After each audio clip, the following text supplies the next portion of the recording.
ہمارے ذہنوں میں جو معیارات بیٹھے ہوئے ہیں وہ کیا ہے؟ کامیابی پیسے سے ہے، کامیابی جائیداد سے ہے، کامیابی کاروبار سے ہے، کامیابی شہرت سے ہے، کامیابی اقتدار سے ہے۔ یہ معیارات ہیں۔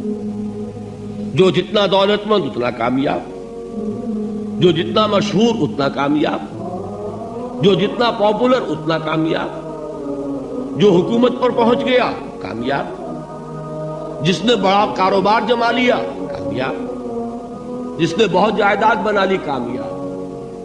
یہی ہے اصل میں ساری بس کی گانٹھ۔ جو تصور کامیابی کا ہوگا اسی کے مطابق آپ کی بھاگ دوڑ ہوگی، اسی کے لیے جد و جہد ہوگی، اسی کے لیے توانائیاں صرف ہوں گی، اسی کے لیے دن رات کی مشقت ہوگی۔ یہ ہے اصل شے جس کی یہاں نفی ہو رہی ہے۔ کامیابی دولت سے نہیں، کامیابی شہرت سے نہیں، کامیابی اقتدار اور طاقت اور حکومت سے نہیں، بلکہ کامیابی ہے ایمان سے، عمل صالح سے، تواصی بالحق سے، تواصی بالصبر سے۔ آپ غور کیجئے اس نقطہ نظر کا، اس ایٹیچیوڈ کا، یہ جو مینٹل ایٹیچیوڈ ہے، اس کا بدل جانا ہی انسانی شخصیت کے اندر انقلاب برپا کرے گا۔ اب آپ کا نتیجہ کیا نکلا؟ اگر تو دولت سے کامیابی ہوتی تو قارون بہت کامیاب تھا، اگر حکومت سے کامیابی ہوتی تو فرعون اور نمرود بہت کامیاب تھے۔ کامیابی ان سے نہیں ہے۔ کامیابی انسان دولت میں قارون کی دولت تک پہنچ جائے اور دنیا میں دبدبہ اور اقتدار اور سلطنت اور حکومت کے اعتبار سے وہ نمرود اور فرعون کا مقام حاصل کر لے، وہ ناکام ہے، خائب ہے، خاسر ہے، برباد ہے۔ اور ابو ذر غفاری کامیاب ہے، چاہے ان کے پاس کچھ نہیں تھا، جھونپڑی تک نہیں تھی، کوئی گھر نہیں تھا۔ حضور نے فرمایا ہے اللہ کے کچھ بندے ایسے ہوتے ہیں جو کسی محفل میں جانا چاہیں تو انہیں اجازت نہ ملے، جو کہیں اگر رشتہ کرنا چاہے کوئی ان سے رشتہ کرنے کو تیار نہ، کہیں کوئی سفارش کرنا چاہے تو ان کی کوئی بات ہی نہ سنے۔ لیکن اللہ کے ہاں ان کا وہ مقام ہے کہ اگر بھولے سے بھی کسی بات پر قسم کھا بیٹھتے تو اللہ ان کے قسم کی لاج رکھتا ہے۔ یہ ہے فرق، یہ جان لیجیے اچھی طرح۔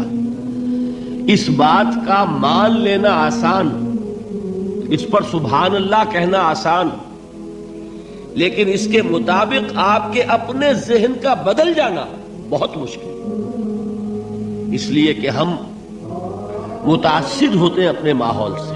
وہ بڑا محل ہے، دیکھ کر ایک دفعہ جھرجھری آتی ہے، وہ بڑی سی 20 فٹ لمبی کار سناٹے کے ساتھ آپ کے پاس سے گزر گئی۔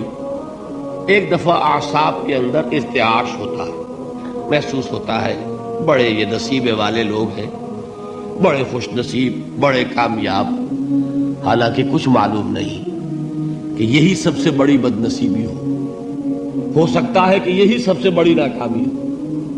اگر ذہنوں میں یہ بات بیٹھ جائے کامیابی کس شے سے، یہی وجہ دیکھیے قرآن مجید میں بارہا آپ دیکھیں اولئک ھم المفلحون، یہ ہے لوگ کامیاب ہونے والے۔ آج یہ آپ نے نماز میں وہ آیات سنی، یا ایھا الذین آمنوا ارکعوا واسجدوا واعبدوا ربکم وافعلوا الخیر لعلکم تفلحون۔ اے ایمان والو، رکوع کرو، سجدہ کرو، اپنے رب کی پرستش اور بندگی کرو اور اچھے کام کرو تاکہ تم کامیاب ہو جاؤ۔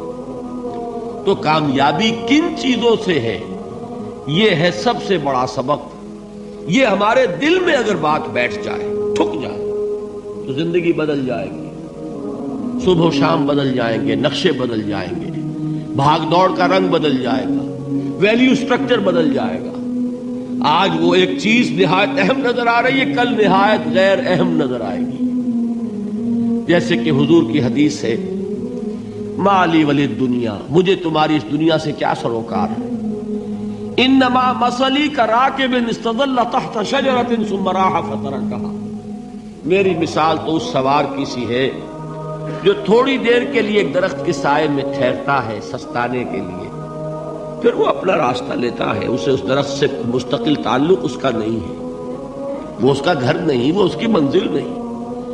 اسی طرح یہ دنیا میرا گھر نہیں ہے۔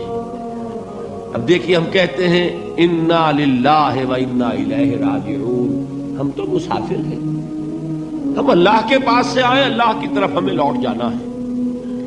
کن فی الدنیا کانک غریب و عابر سبیل، حضور فرماتے ہیں دنیا میں ایسے رہو جیسے کہ تم اجنبی ہو یا راہ چلتے مسافر۔ لیکن یہ طرز عمل کب ہوگا؟ جبکہ یہ آیت ہمارے ذہنوں کے اندر بیٹھ گئی ہو، والعصر ان الانسان لفی خسر الا الذین آمنوا وعملوا الصالحات وتواصوا بالحق وتواصوا بالصبر۔ یہ ہے اصل بات جو میں نے عرض کیا تھا کہ میں بتاؤں گا صحابہ کیوں ایک دوسرے کو یاد دلاتے تھے۔ اس لیے کہ دیکھیے جیسے برف باری اگر ہو رہی ہو، آپ باہر نکلیں گے تو برف آپ کے کپڑوں پر جم جاتی ہے نا، تو آپ جھٹکتے ہیں کپڑوں کو تاکہ برف ہٹ جائے۔ ہمارے ایمان پر اس دنیا میں رہتے ہوئے جب ہم متاثر ہوتے ہیں ماحول سے تو گردہ آ جاتا ہے، برف پڑ جاتی ہے، اس کو جھٹکتے رہنے کی ضرورت ہے۔ اور وہ جھٹکنے کی بہترین اور مؤثر ترین شکل یہی ہے کہ یاد رکھو کامیابی ان چیزوں سے نہیں ہے۔ چمک دمک جو ہے دنیا کی، یہ ساری چمک دمک جو تمہیں رجھا رہی ہے، جو تمہیں اپنے اندر گم کیے ہوئے ہے، یہ لفظ گم پر اقبال کا وہ شعر یاد آ گیا کہ کافر کی یہ پہچان کے آفاق میں گم ہے، اور مومن کی یہ پہچان کے گم اس میں ہے آفاق۔ تم گم نہ ہو کر رہ جاؤ، اس میں مبہوت نہ ہو کر رہ جاؤ، مرعوب نہ ہو کر رہ جاؤ، دنیا ہی کی محبت تمہارے اوپر ڈیرے نہ ڈال دے، تمہارے دلوں کے اوپر مسلط نہ ہو جائے۔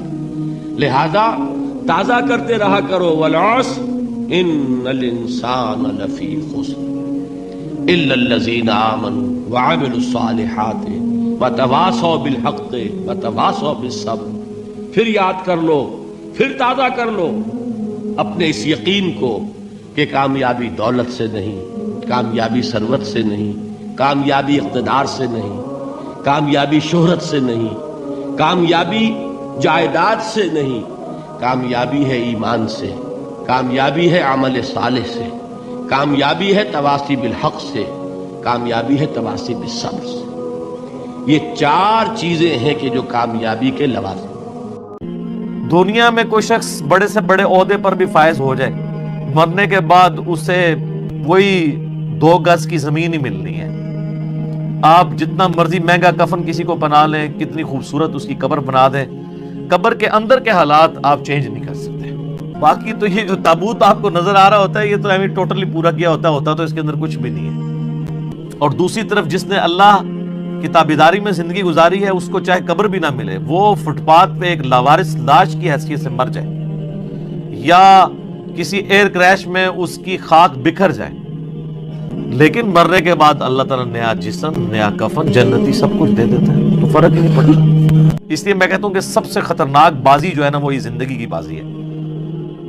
اصل میں کامیاب وہ ہے جو زندگی کی بازی جیت جائے۔